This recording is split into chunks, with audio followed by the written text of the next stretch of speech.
हर खबर पर होगी आपकी पकड़। डाउनलोड कीजिए एबीपी लाइव ऐप। देश में मजदूरों की घर वापसी का बड़ा सियासी संग्राम हुआ। हर पार्टी ने बहती गंगा में हाथ धोए, लेकिन अब जब फैक्ट्रियां खुल चुकी हैं, ऐसे में एक बार फिर मजदूरों का संकट हो गया है। मशीनें तैयार हैं, प्रोडक्शन होना है, लेकिन यहां काम करने वाले मजदूर ही नहीं है। पंजाब से बकायदा एक बस बिहार चली गई मजदूरों को वापस लाने के लिए। सवाल बड़ा है कि क्या रिवर्स माइग्रेशन होगा? पंकज झा की ये रिपोर्ट देखिए।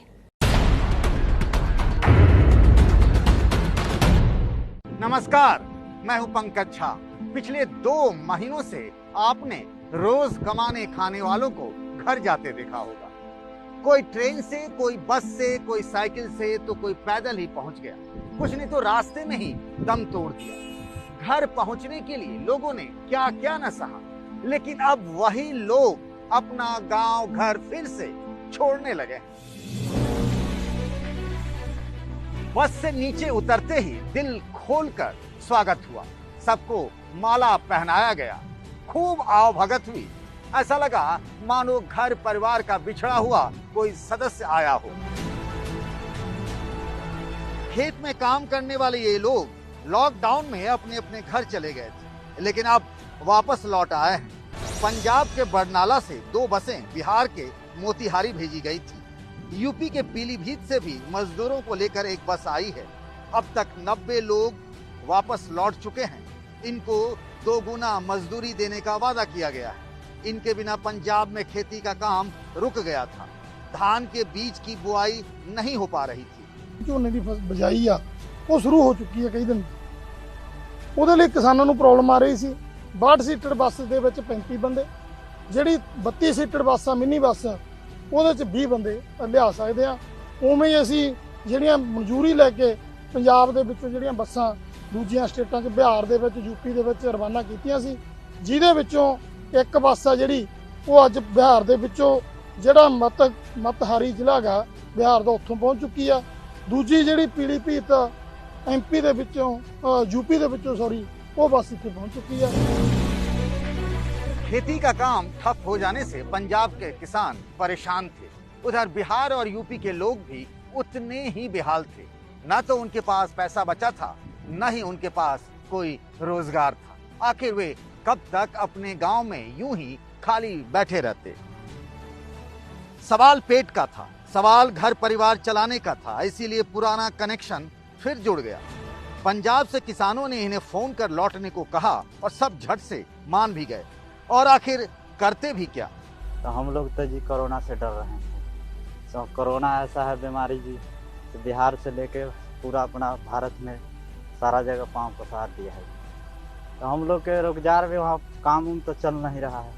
तो हम बोले हमारे यहाँ से ले तो जाइएगा, फिर वहाँ से कैसे छोड़िएगा?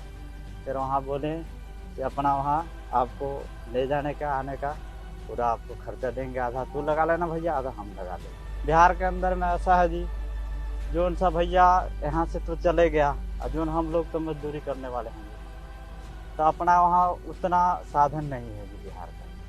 बिहार और यूपी से आए लोगों को अभी खेतों में बने ट्यूबवेल रूम में ही ठहराया गया है। सबसे पहले इन सब का कोरोना टेस्ट होगा।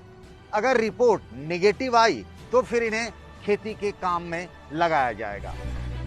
इन सबको बुलाने के लिए, यानी इन खेतिहर मजदूरों को बुलाने के लिए किसानों को धरना प्रदर्शन तक करना पड़ा। इसके बाद पंजाब सरकार से इजाजत मिली। भारतीय किसान यूनियन लखोवाल जिंदाबाद, जिंदाबाद, जिंदाबाद। बिहार और यूपी के लोग नहीं लौटते तो फिर पंजाब के खेत खाली ही रह जाते। मॉनसून की बारिश के बाद धान की रुपाई नहीं हो पाती। कहते हैं कि बिहार और यूपी के मजदूरों के दम पर ही पंजाब के खेत सोना उगलते हैं और बिहार यूपी वालों का घर परिवार भी पलता है।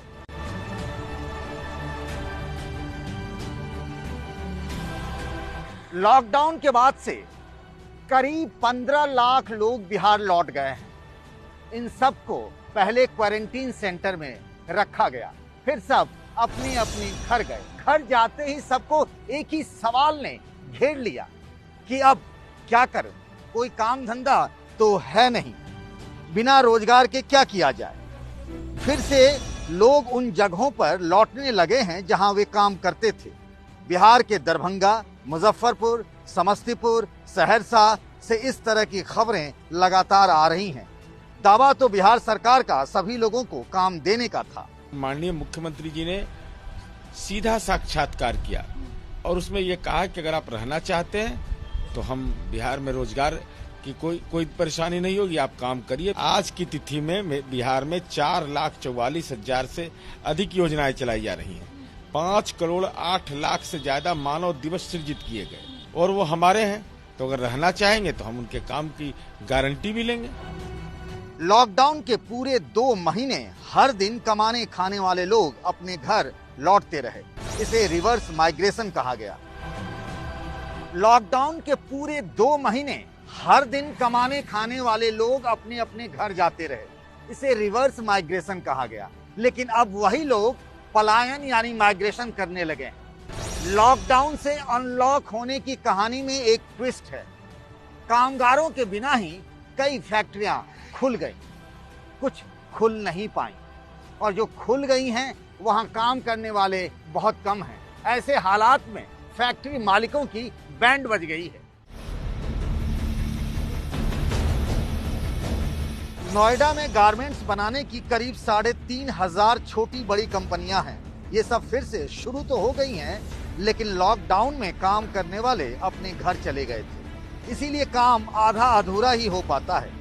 अप्रॉक्सीमेटली पहले 8 से लेकर 10 लाख एम्प्लॉयज़ जो लोग काम करते थे रेगुलर बेसिस पे, सीजन के हिसाब से थोड़ा ऊपर नीचे होता था, पर आज हम सिर्फ 20% और 25% से ही काम कर रहे हैं। मैंने सरकार से रिक्वेस्ट की है कि आज हमारे को नोएडा के अंदर इस समय एकदम 2 लाख कारीगरों की सख्त ज़रूरत है, क्योंकि हमारे हर यूनिट के अंदर किसी में 200 चाहिए, किसी में 300 चाहिए, किसी में 1000 आदमी चाहिए। टेलर्स की व्यवस्था करने के लिए मैंने उनसे रिक्वेस्ट की है। नोएडा में गारमेंट्स बनाने वाली कंपनियों ने यूपी सरकार से 2 लाख दर्जियों की डिमांड की है।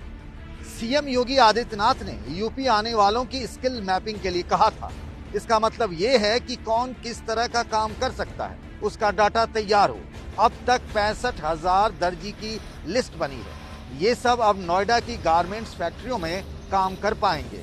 अब वो इंडिविजुअली सबसे संपर्क करके उनको अपॉइंटमेंट लेटर जारी करेंगे।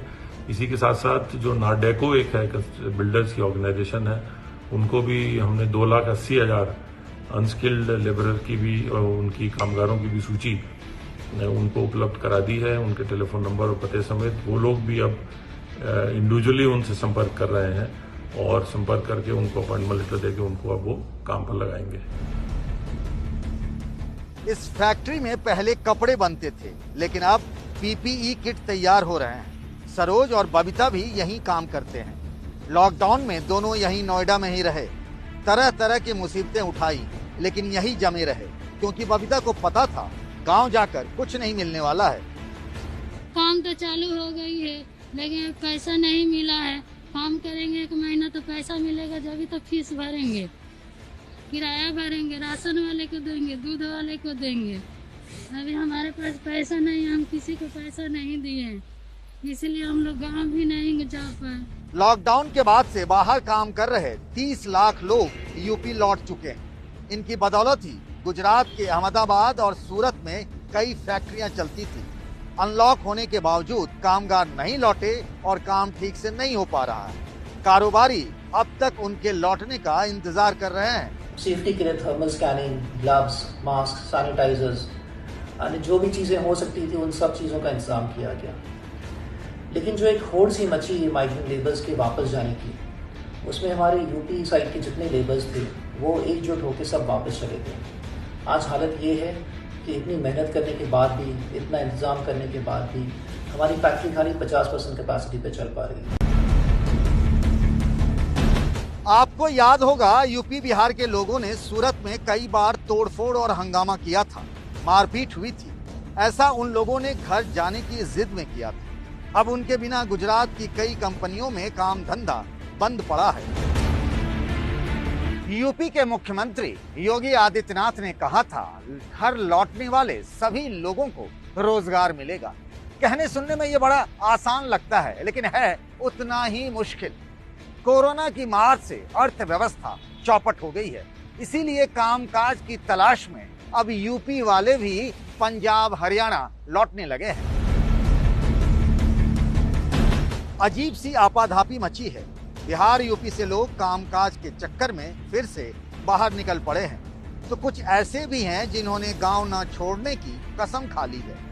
ललन प्रसाद गाजियाबाद में पेंटर का काम करते थे। लॉकडाउन में बेरोजगार हुए।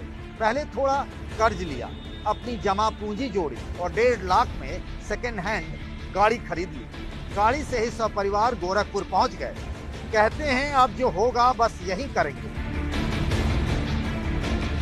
और मेरे साथ में मेरी पत्नी और 2 बच्चे मतलब रहते थे वहाँ पे। हम सेफ्टी से अपने घर पे आ गए सर। अच्छा ललन जी, अभी अब आपका वापस जाने का कुछ इरादा है? जी नहीं सर, अब तो मुश्किल ही है। मैं वापस ही कभी नहीं जाऊँगा गाजियाबाद। नहीं काम मिला तब क्या करेंगे? नहीं मिलेगा तो मजदूरी तो है, दिहाड़ी मजदूरी तो कहीं नहीं जाएगा। वहाँ से कह रहे हैं ना, हमें वहाँ पे कोई मदद नहीं मिला सर वहाँ से।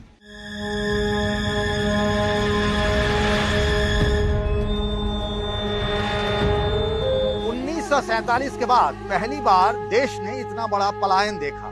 घर जाने की जिद में हर तरफ हाहाकार मच गया। पीएम नरेंद्र मोदी तक को माफी मांगनी पड़ी।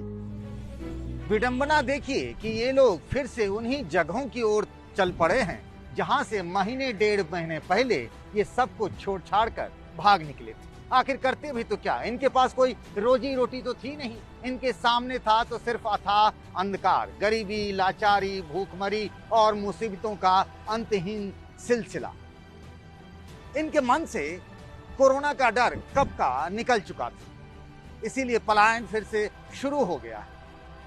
इनके पास रह गई है तो सिर्फ मौत को ढकेल कर जिंदगी गुजर बसर कर लेने की चाहत। आज के लिए बस इतना ही। अगले हफ्ते यानी रविवार को इसी समय यानी शाम 6 बजे आपसे फिर मुलाकात होगी पंकज का पंच में। तब तक अपना ख्याल रखिएगा। नमस्कार।